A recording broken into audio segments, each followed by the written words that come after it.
বিসমিল্লাহির রহমানির রহিম। প্রাণপ্রিয় ভিউয়ার্স, আপনারা কেমন আছেন? আপনাদের সকলের সুস্বাস্থ্য এবং নিরাপদ জীবন কামনা করি সবসময়। আজকে যেহেতু মালয়েশিয়া আপডেট দিতে যাচ্ছি, মালয়েশিয়া আপডেট বলতে গেলে মেডিকেলও শুরু হয় নাই, ভিসা প্রসেসিংও শুরু হয় নাই, তো কেউ লেনদেন করবেন না, তবে শুরু হওয়ার সম্ভাবনা আছে। মালয়েশিয়ার প্রধানমন্ত্রী আনোয়ার ইব্রাহিমের আমন্ত্রণে বাংলাদেশের প্রধানমন্ত্রী জনাব তারেক রহমান যে সফরে গিয়েছিল, তো যে বিষয়গুলো নিয়ে মানে শুধু শ্রমবাজারই না, আরও যে সকল বিষয় নিয়ে আলোচনা হয়েছে, তো আমি এখন আলোচনা করছি।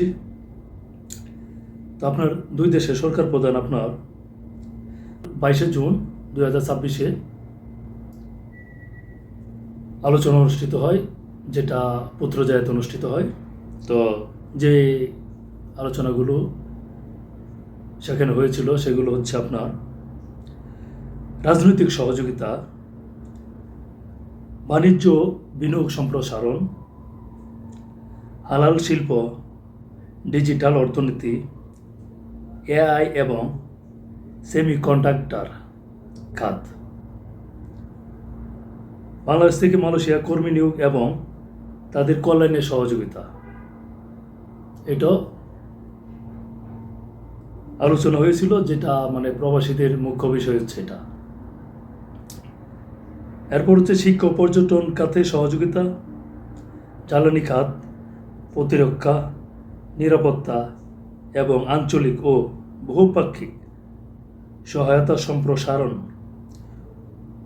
উল্লেখ্য, সর্বমোট 9টি বিষয়ে পারস্পরিক সহযোগিতা বৃদ্ধির লক্ষ্যে দুই দেশের সম্মতিতে 33টি পয়েন্টে একটি যৌথ বিবৃতি ইতিমধ্যে ইস্যু করা হয়েছে। দুই দেশের প্রধানমন্ত্রীর যৌথ প্রেস কনফারেন্স পুত্রজায়াতে অনুষ্ঠিত হয়েছে। তো এখন বুঝতে পারছেন, তো অনেকদিন বন্ধ থাকা মালয়েশিয়া শ্রমবাজারটা আপনার কুলার খুব দ্বার প্রান্তে এসে পৌঁছেছে। তো এটা হচ্ছে জুন মাস। আশা রাখতে পারছি যে জুলাই মাসে একটা ভালো নিউজ আসতে পারে। তো বাংলাদেশের প্রবাসী কল্যাণ মন্ত্রী বলেছেন যে আপনার জুলাই মাসে মালয়েশিয়ার টিম আপনার বাংলাদেশে সফর আসবে, আসার পরে আপনার এটা চালু হবে, শ্রমবাজারটা চালু হবে। তো ঘোষণা আসুক।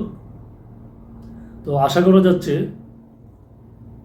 বা সরকার চেষ্টা করছে সিন্ডিকেট মুক্ত করার, যেন সিন্ডিকেট না থাকে। তো সিন্ডিকেট যদি না থাকে তাহলে আশা করা যাচ্ছে পূর্বে যে পরিমাণ প্রবাসী খাতে বা বিদেশে যেতে যে টাকা বা মালয়েশিয়া যেতে যে টাকাটা খরচ হইতো, তার অর্ধেক হওয়ার সম্ভাবনা আছে, বা আরও কম হইতে পারে। সরকার চেষ্টা করছে, খুবই কম করেছে মালয়েশিয়া নেওয়ার জন্য। তো সবার আগে সর্বশেষ সংবাদ বা মালয়েশিয়ার যে আপডেটটি পেতে আমার আজিজ ব্লগসটি আপনি ভিজিট করতে পারেন, বা আপনারা ভিজিট করতে পারেন বা চোখ রাখতে পারেন। তো লেনদেন করবেন না, এখনও মেডিকেল চালু হয় নাই, তবে আশা করা যাচ্ছে খুবই শীঘ্রই খুলে যাচ্ছে মালয়েশিয়ার শ্রমবাজার। আর আপনারা যে কোনো লেনদেন করবেন ডিড ডকুমেন্ট করে বা চুক্তিপত্র করে করবেন, যেমন 100 টাকা করে স্টাম্প, 3টা স্টাম্প দিয়ে আপনার বা এরও বেশি স্টাম্প দিয়ে আপনারা চুক্তিপত্র করবেন। একটা চুক্তিপত্র আপনার যে এজেন্সি আপনাকে নিবে বা যে এজেন্ট আপনাকে নিবে তার কাছে রাখবেন, একটা আপনার কাছে রাখবেন।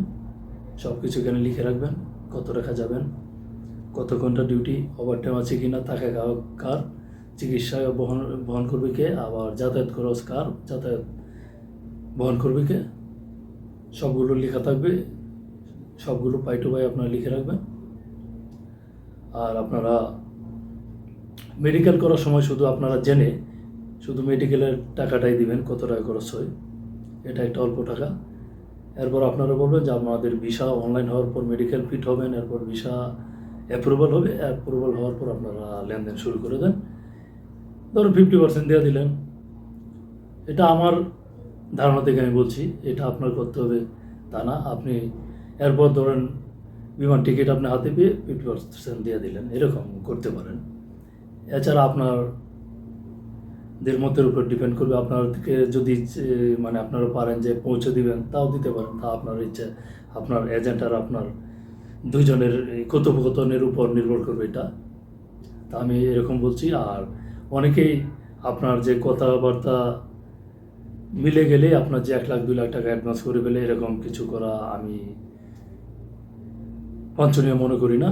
কারণ আপনার প্রকৃত এজেন্ট যারা পাঠাবে তারা অগ্রিম টাকা চাইবে না, শুধু মেডিকেলের সময় মেডিকেল খরচ এবং মেডিকেল ফিট হওয়ার পর ভিসা অ্যাপ্রুভাল হইলে টাকা নেবে, এরপর টিকিট হাতে দিয়েই টাকা নেবে, এরকম। আর আপনারা তো চুক্তিপত্র করেই কাজ করবেন। আর লেনদেনটা সবসময় ব্যাংক টু ব্যাংক করার চেষ্টা করবেন, হ্যান্ড ক্যাশ করবেন না, এবং আপনার ক্যাশ রিসিট আপনার সংগ্রহে রাখবেন। তাহলে আপনার ওই দেশে গিয়ে আপনার যদি কোনো প্রতারণায় বা কোনো সমস্যায় পড়েন, বিদেশে বসে আপনি আইনের সহায়তা নিতে পারেন, বাংলাদেশে এসে গেলেও আইনের সহায়তা পাবেন। তো আপনার সাক্ষ্য প্রমাণ ছাড়া কিন্তু আইন অন্ধ। সাক্ষী প্রমাণ ছাড়া, ডকুমেন্ট ছাড়া আইন কিছুই করতে পারে না, এটা আপনারা মাথায় রাখবেন।